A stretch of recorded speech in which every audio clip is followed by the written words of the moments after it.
Hi, and welcome to my video about mass movement. So what is mass movement? It is the downward movement of rocks or soil due to gravity.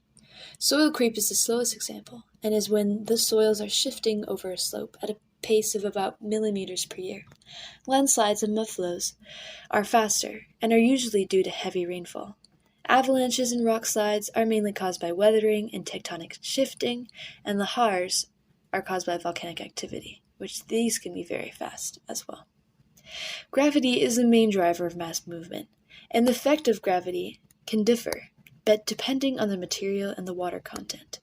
For example, if there's higher water content, it can cause the weight of the material to be greater, causing greater mass movement as it pulls it down the slope. Vegetation decreases the likelihood of mass movement because the root system forms a connection that holds the slope together. Tectonic activity increases mass movement by causing rocks to move and break down the structure of the hills. Chemical and physical weathering breaks down rocks and soils as well, and decreases the strength of the connections that hold the slope together.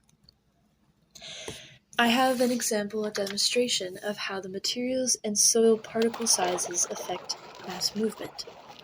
Small grain sizes have a shallow slope and are unable to form steep slopes, while large grain sizes can form steeper slopes. However, in my wet soil example, you can see that despite the small grain size, it actually has a very steep slope. This is because the water content causes a cohesive force, which connects the particles together. This is not always the case, and when there's too much water content, the soil particles are actually pushed away from each other.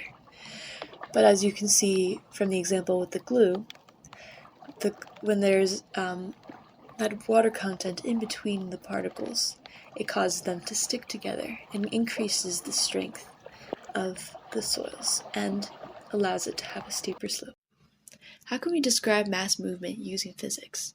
Rocks and soils are held up by the friction force, which is determined by cohesion. Cohesion increases the friction force, while pore pressures decrease the friction force. The friction force is also equal to the normal force times the coefficient of friction. However, the soils and rocks are pulled downward by the weight, which is shown in black, and the normal force, which is shown in red. And these forces together pull the rock downhill, as shown by the white arrow pointing down the slope. If the friction force is not high enough, then movement will occur because of these two forces.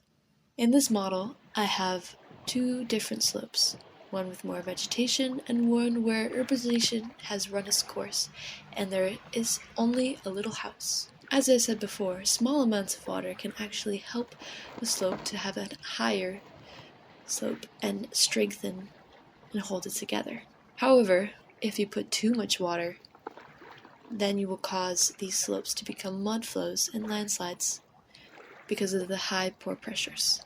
If the little blue house happened to be near an ocean, then the waves could cause erosion of the side of the slope, eroding away some of the sediment and decreasing the strength of the slope so that slump, slide, or freefall occurs.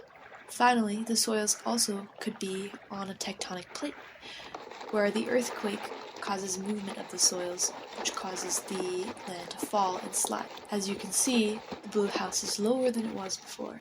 Thank you. This was Lucy Jones.